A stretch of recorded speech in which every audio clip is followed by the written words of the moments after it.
Welcome back to Echo Ridge and another episode here in Chill Hill and our Frosty series.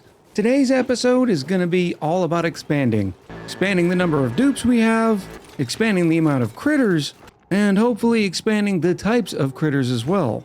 First, a quick correction and an error I made in my last video, and that has to do with our wonderful phloxes. I had said that each phlox only consumes 20% of a pike apple bush every cycle, and that's a true statement. What I failed to take into account for was the fact that the pike apple bush only grows 33.3% per cycle. So another way to look at it is you have 33% of a pike apple bush available per cycle, which means each pike apple bush will feed about a phlox and a half, or much more precisely, 1.65 phloxes. Well, we know we need to feed 8 phloxes in a max stable, so we can take 8 and divide it by 1.65, and we get a number of 4.8, which means we'd need 4.8 pike apple bushes. Well, you can't have 0.8 of a bush, so we'll just round it up to 5. And on the phlox front, we are expanding into a second ranch for the simple reason I'm gonna want more wood. Right now, all of our power generation is coming from the wood burner. We also have a couple of wood heaters and these ice liquefiers that all require wood. We're currently sitting at 12.5 tons, but I'd like to have a very large surplus because eventually I'd like to get into ethanol distillation, which will take our wood and turn it straight into ethanol, incidentally also providing carbon dioxide, which we can then turn into power using our petroleum generators, which will once again produce more carbon dioxide. And somewhere on this planetoid are cute little seals, probably somewhere up here, that'll also be able to give us ethanol, but we're going to need that ethanol to feed some trees, growing some nectar. It's a whole sort of thing. First up, let's see if we can get our hands on another dupe, because I'm tired of being stuck at 4 dupes. And unfortunately, I am not in love with any of these. This Herald looks like they'd be a rock star mechatronics engineer, but they also have a bottomless stomach. And I'm not quite sure the juice is worth the squeeze. Not that the 500 calories extra per cycle is such a big deal, but more rather, I don't want to have to remember that I have a bottomless stomach dupe when I'm figuring out how much food we need. In the long term, it wouldn't really matter, but in the short term, it really does. But I will take some shine nymph eggs, for once again a reason you'll see in the future. Also, in preparation for grabbing another dupe, which I'm hoping to do soon, it means we're going to need a few more aloe vera plants. We'll just throw the 3 down to this side. In fact, I'll go with the 4. And remember, the math is going to be hopefully 5 duplicants times 3.33 plants for a total of 16.65 plants. So 17 plants is what we need. 6 on this side. Hopefully we have 11 here. Nope, that's 10. Time to add another one. In fact, oxygen's not looking too cherry right now anyways, so I definitely want to get those plants online, which also means we need to be getting more power usage so that the wood burners will create more carbon dioxide. Now, in preparation for our second ranch, I'm starting to move these little incubators over, and a perfect place to consume more power is going to be using these incubators and powering them on, which is convenient for us because there's another issue when you have a couple of different ranches. If the incubators are not close enough by, they'll end up dropping eggs where they're not supposed to, fail to deliver a critter to the right spot. There's all sorts of issues, so I want to make a quicker path to these ranches, and that'll be right up this ladder. I also want to grab some power to get it down here. We also need to hook up this shearing station. And I suppose the best way to do this is going to be right across the bottom here. And now I'm going to need some automation that I don't quite have yet, because I need a timer. Because while I don't mind powering it, I don't want to power it 100% of the time because that's just wasteful. And our timer sensor is right down here. Right now, our wood burners don't have any wood sitting next to them in the storage bin, so whenever the dupes get an errand, it's going to take them a lot longer in dupe travel to go get wood and then bring it here, instead of coming here where the wood's conveniently located. Now previously, this storage bin set on priority of 4, and that's because we want to make sure that the dupes aren't refilling this every time one piece of wood is used. Well, the issue with that is our major wood pile here was also set on a priority of 5. So the duplicants were bringing the wood here first. So to change that, I've turned it down to a 3. Now we don't have access, at least not that I think of, for this adorable little wood pile structure. I have checked the research tree, and unfortunately it's not one we can build. But it'd be awfully nice if we could store all of our wood like this, just because it looks nice.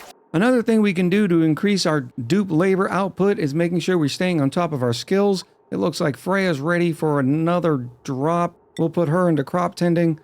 J.M. Mort, who looks like is a builder and a carrier. Yeah, I say building's fine here. Naz is ready for super hard digging and a little hat promotion. And the Luke is going to get another pip into astronomy. Actually, maybe we put the Luke into grilling now. And not only can we start cooking our pike apples into some skewers, but it'll use more power, create more carbon dioxide, and increase our calorie count. Yes, this is going to be the way. Little platform's done, so we can grab the electric grill. Except I'm going to be using the blueprint that came with the DLC because the backcountry grill just looks awfully nice. I also need to make sure the priorities are good. Right now, Luke prefers to do researching, and I think that's fine. But I also want them to prefer to do some cooking. Now, there's a decision that you'd have to make here. Would you prefer Luke do all the cooking and then in on the research? Or would you prefer them do all the research before they do the cooking? In this case, the cooking job is normally your priority because it's providing the food, so I'm going to leave it set up like this. And now we're going to have access to omelets from all those raw eggs we've been saving up, and also pineapple skewers. And the important thing to note about the pineapple skewer is now instead of getting 800 calories, we're going to get 1200 calories. So we need to redo our math on how many plants per dupe we need. We'll click forever on this as well. Previously, we would get 800 calories over the course of 3 cycles, for a per cycle rate of 266, hence the reason we needed 4 bushes per dupe. Well, now we're going to be getting 1200 calories every 3 cycles, which is a per bush rating of 400 calories per cycle. So now it only takes 2.5 bushes to feed 1 duplicant, which is okay. I think what we'll end up doing is just expanding these into little groups of 5. That way we know each batch of 5 will be feeding 2 duplicants. What do we have in here? Oh, the phosphorite. Yeah, I'm going to redo all this. There we go. That's much better. And now we know that this represents a total of 6 duplicants worth of food. And when we combine that with the estimated 3 duplicants worth of food coming out of the Phlox omelets, because remember their math comes out to be about the same as the pips, I believe we have enough food ready for about 12 duplicants, which means I need this printing pod to keep popping. In the meantime, we have finished research and now have access to the timer sensor. I actually kind of want to move this incubator over though because it's bothering me, this gap, and you'll see why I want the extra space here in a minute. So yeah, this little guy, 76% incubated. I tell you what, we can go here. I can turn off Phlox fawn eggs just for a moment, and then I can deconstruct this, rebuild it in the spot that we wanted, and then throw our egg right back into it. While that's happening, I can put my timer sensor down. We have a little bit of the refined metal left over from our smart battery, so we'll hook the timer up to the incubator, and now the timer sensor is going to control when this thing is receiving power. For those of you new to this process, the reason why this happens is because the timer sensor has a red and green signal that it flips on. Well, when the incubator receives a red signal, it disables the building, which means it's not getting any power anymore. It also means it's not going to be lullabied by a rancher coming around. Well, if we estimate that it's going to take about 60 seconds for a rancher to come around and lullaby this once per cycle, we know it needs to be green for 60 seconds. Because a rancher can only lullaby a incubator when it's being powered. And after it's been lullabied, we can turn the thing off for an entire cycle. And that's because even when it's unpowered, the egg has still been lullabied. And now with us getting the 400% incubation rate, we can see that the egg's going to hatch in 4 cycles. And that this one incubator will be able to give us 25 phloxes in the course of 100 cycles. Well, each ranch only requires 8 phloxes for every 100 cycles, which means we can run 3 ranches off of 1 powered incubator. And we're going to be doing that as soon as this one gets spooled up. I do notice a Phlox fawn egg in here though, and that's because we need to turn our egg cracker back on. In the interest of expansion, our pod is giving us another dupe that I probably wouldn't normally have gotten. This wren only has one interest. At least it's a valuable interest in the form of operating. Their only negative is they're a kitchen menace, which is going to end up helping us because we don't need them in the kitchen. They're just going to get a food morale bonus of +1. And they're an animal lover, which is sort of irrelevant. Welcome to Chill Hill, duplicant number 5, Mikey Sheep. We already have a seat in the mess hall for Mikey, and we do not have a bed. So it's time to expand this out as well, and I figured why not just go wide? So we will duplicate the barracks just like this. I also need to make a little bit of changes to our mess hall because right now we are only getting the mess hall instead of the Great Hall room bonus. So we're going to do the same exact thing. And you might be wondering why I have wood heaters inside the mess hall. Well, the reason why is because if they don't have a coat, they're going to be chilly. Well, in here, they're not going to get chilly even if they haven't gone to warm up. Now, being that we do need a recreation building, we're just going to throw a water cooler at the back of the hall, and this will give us a Great Hall bonus. Why aren't the omelets being thrown back in our wonderful ration box? Because we haven't clicked them, nor have we clicked pineapple skewers. While we're idle on research, I'm going to go down here and get the gas pump, and in the interest of saving time, I'll just end up clicking a far end of a tree so we gather all 3 researches, and this one seems to be the most valuable. We could grab the space heater instead of using wood. Duplicants can also warm up at a space heater instead of the wood heater, but I think we're fine for now. With another dupe on board, I want to prepare for the next dupe coming in, so I'm going to add another 3 of our wonderful aloe veras. And yes, I know I don't say the alveo vera, because aloe vera just is much easier to roll off the tongue. There is something I wanted to talk about that was mentioned by the comments, and saying that I'm worrying a little bit too much about heat, considering this whole planetoid is pretty chill. And I have to say that my concern is well justified, and the reason why is because, yeah, there's a lot of chill on this planetoid. But the point is, the chill's not reproducing. In other words, there's not anything that's making more chill. Yeah, you might have a brine geyser producing brine at -10, but remember, our pike apples stifle at -14. No pike apples means no floxes. But your heat is always increasing. Heat's coming from our duplicants, from the critters, from all of our buildings. And if I set our new temperature overlay to a -14, you can see where the problem areas are going to be. Hence the reason why I have all of our aloe vera plants down here and our pike apples over here. Now, in the future, we're going to be able to fend this off. Everybody's going to have warm coats, so I'll just be able to get rid of the wood heaters. But all of these buildings still create heat. I mean, even our research station produces 1.13 kilodtus. To that point, there's going to come a time where I'm going to have to start sweeping up ice because it's going to start melting in here. With our Great Hall bonuses restored and plenty of seating and sleeping, I think it's time to expand to the north. I want to find some more critters. I think there's no reason for us not to go all the way up to this point here. There is the supply teleporter input, so it'd be good to have vision there. And I think for this colony, since it is a smaller one, we will go with the 4 high instead of the 7 high. I also plan on using a lot of this area for plenty of ranching. I need to keep my eyes open for another rancher. Freya's our only rancher, and what's happening is our Phlox Fawn egg is missing out on being incubated. Because yeah, it's 60 seconds, but unfortunately with only 1 rancher, well, Freya's sleeping right now, which means this egg is not going to be lullabied, and that's no good for us.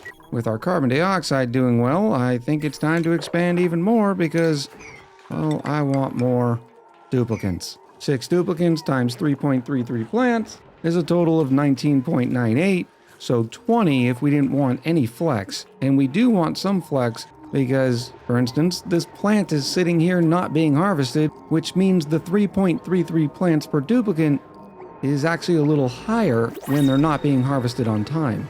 But this will give us 14 plus 9, 23 plants, which is good because I like to stay a little bit ahead of the power curve. Come on, give me a dupe. Okay, there is a dupe somewhere in here. We just need to find them. I'm really liking this May for their interests. The suit wearing, farming, and researching is wonderful. The question is, can we get over the fact that they're unempathetic? No one cares. Irritable bowel. Okay, sometimes I take longer in the potty too. And biohazardous. Decreased germ resistance. We don't have a lot of germs. It's too cold for germs. Welcome to Chill Hill, duplicate number 6, Delamuga. Now, somewhere on this colony are little rocks. I don't see one right now. Oh, there's one right there. These little rocks are a great new feature of the DLC because, well, they produce light. Right now, it's only this much light, but when you carve them using a dig command, they end up producing more light, which is awfully convenient for us to get the well-lit buff. And what is happening here? No! Oh, I forgot this was here. Can we please clean up the polluted water?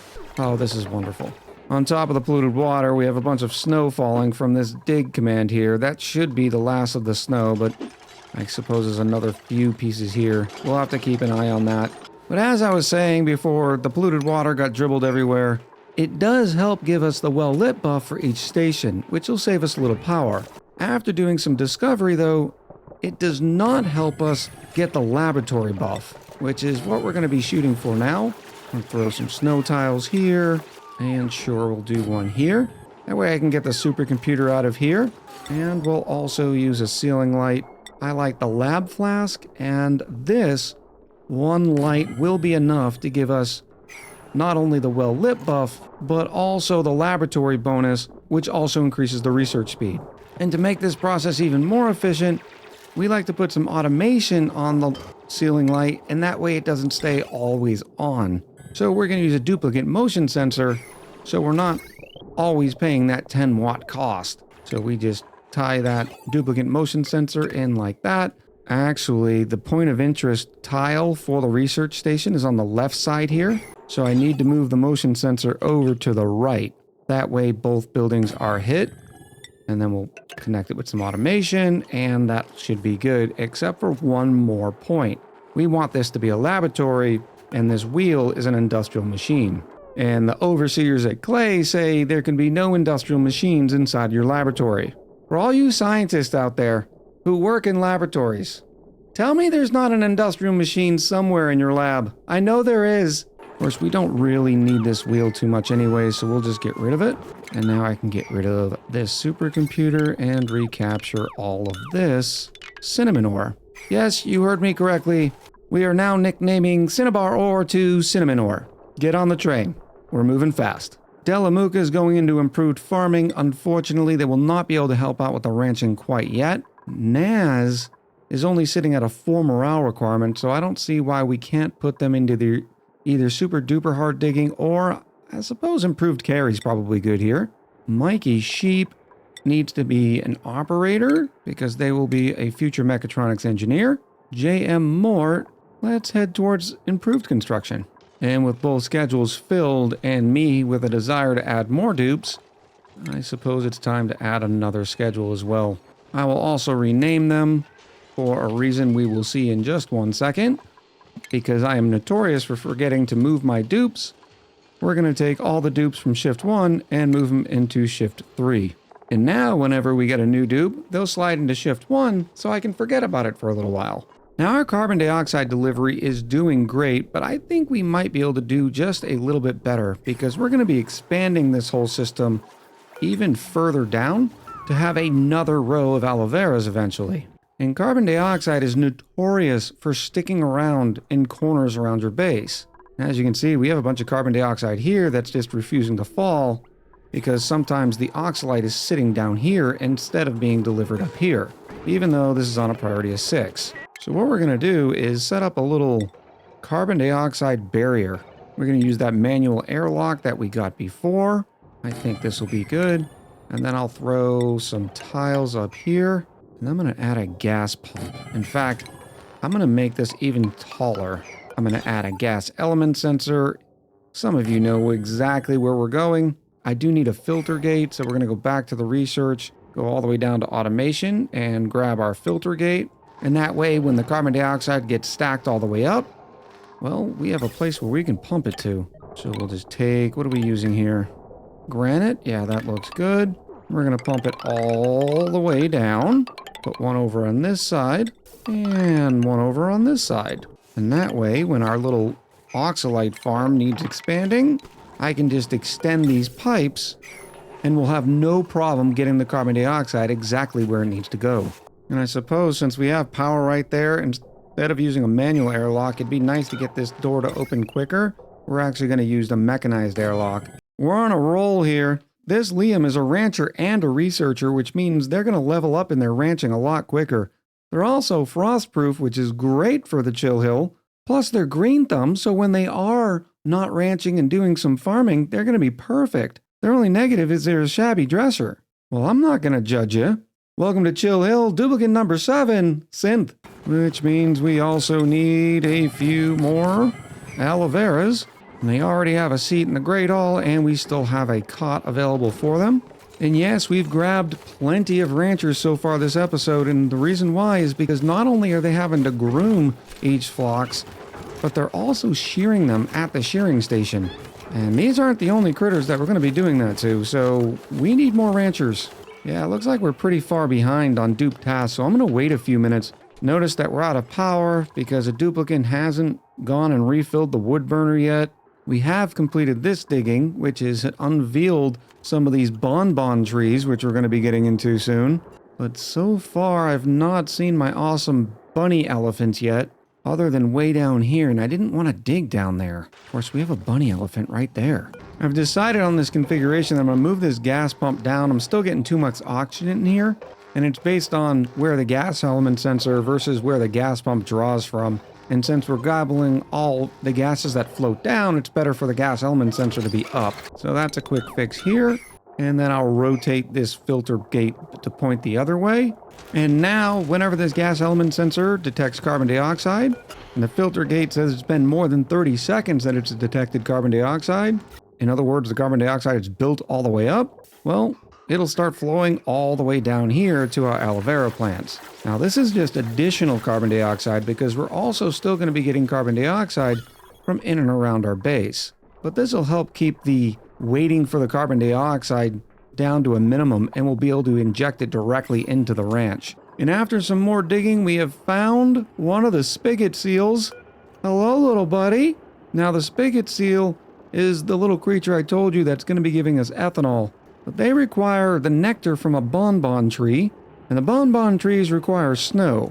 But in addition to snow, they also require light. But then we can harvest them for wood and nectar. Plus, we'll be feeding some spigot seals, which in addition to the ethanol, also drop tallow. And tallow is great because we can turn it into crude oil. And as we all know, we can take crude oil, turn it into petroleum, and then turn that petroleum into plastic.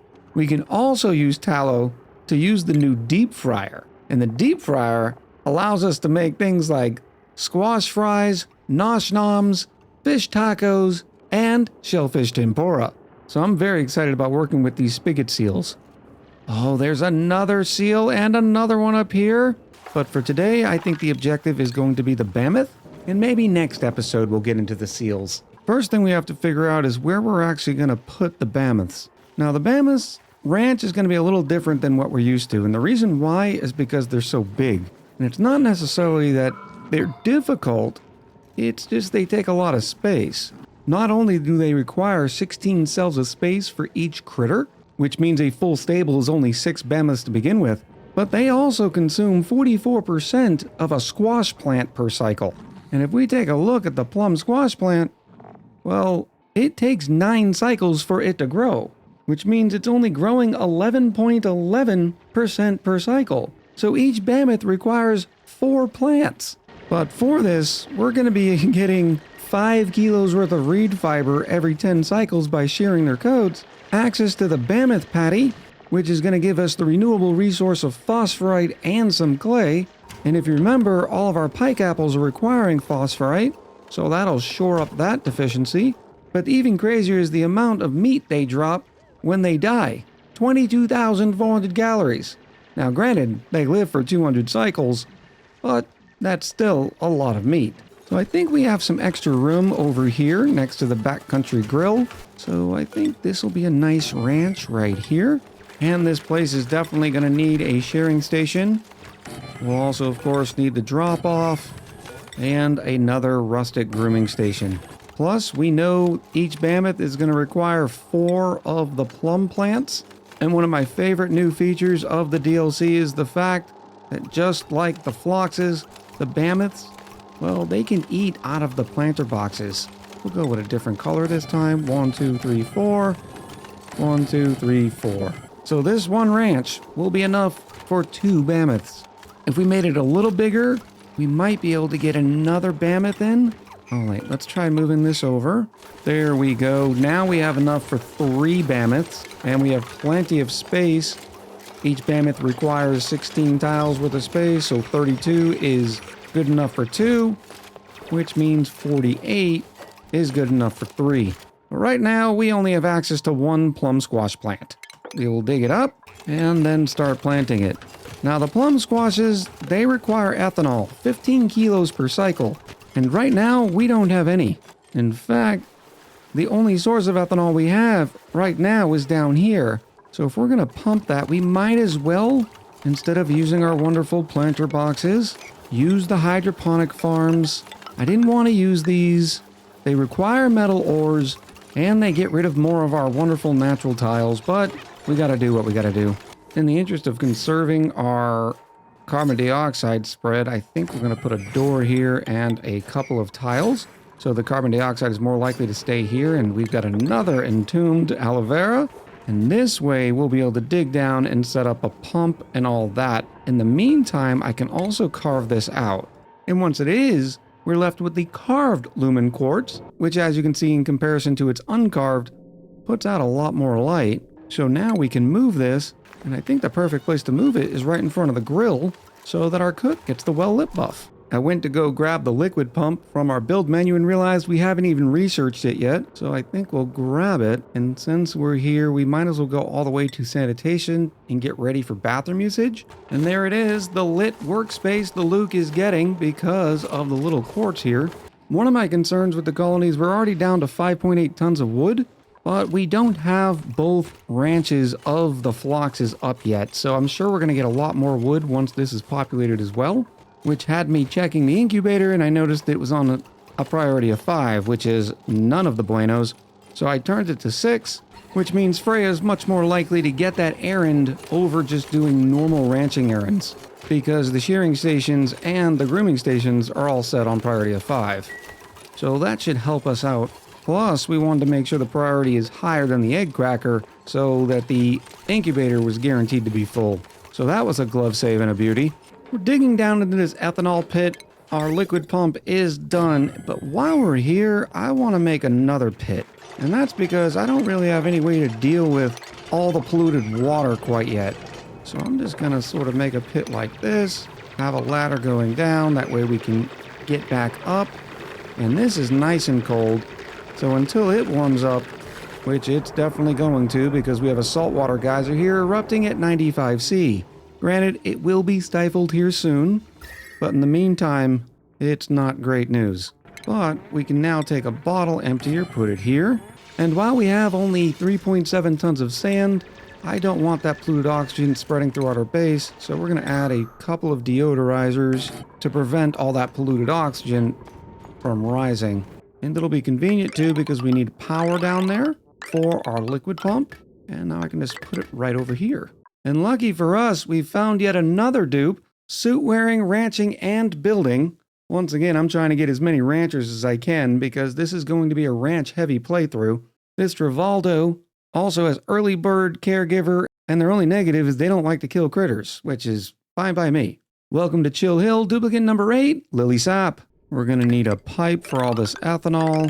I don't care if it's insulated or not because, well, the ethanol's chilly and, well, we like chill. This ethanol's sitting at -38. And then we can finally get this plum squash planted, irrigated. And the more plum squashes we grab, the more chances we'll get a seed so that we can get the minimum of 4 before we start ranching our wonderful Bammoth.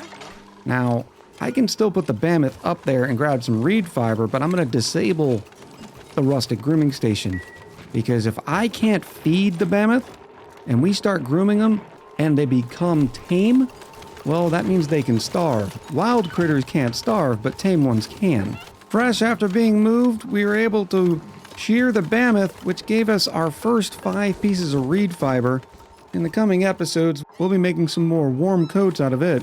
And we're almost done with our ethanol delivery system, which is going to last quite a long time. This is a lot of ethanol.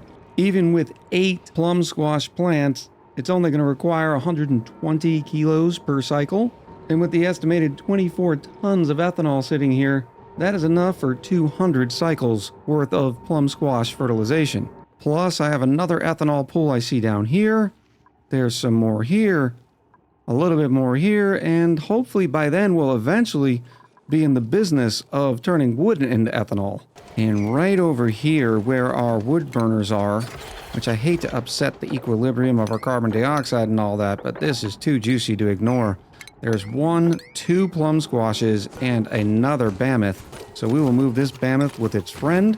And I realized I'm also going to have to remember that we need a incubator. And with the incubation rate on a Bammoth egg being 3%, which means it takes 33.3 cycles to get 1 Bammoth out of a unlullabied incubator, which is fine because we only need 3 over 200 cycles. So that 1 incubator is going to be able to give us 6. Ethanol is flowing, and the plum squash is happy about it. In addition to that, everything seems to be coming together. We have our little polluted water pit going in, and this polluted water is going to end up freezing. It's dropping in temps pretty well. We've got a decent buffer here, although I fear by the time this thing gets stifled, it probably will push its way through. Now, we can expect some of this chill to equalize that heat, but whether or not that heat is able to expand out before the saltwater geyser goes over pressure remains to be seen. Eventually, this whole place will reach equilibrium again, and it won't be 95°C for sure. In fact, this bottom pool is already at 32, and I can't believe I'm going to do this right here at the end of an episode, but we found another dupe. This Nisbet is one of the best mechatronics engineers we have seen in a long time. Supplying, operating, and building? I mean, that's the bee's knees. Their only negative is they don't like to attack critters. Once again, don't care. Welcome to Chill Hill, duplicate number 9, Chris Hoffler. And unfortunately, Chris doesn't have a place to sleep, but they do have a place to sit. I mean, so they've got that going for them. Don't worry. We'll end up building them some cots and stuff in the future. For now, they can sleep right here. All right. That'll be about it for today's episode. I'm hoping to be able to get at least 2 of these episodes out a week, in addition to all the live content we do. Plus, I also have a Chaos Crew video that's supposed to be coming out this week, so we will see. Hope you enjoyed this episode. I look forward to reading all about it in the comments below. So until next time, much love, happy gaming. I'll talk to you soon.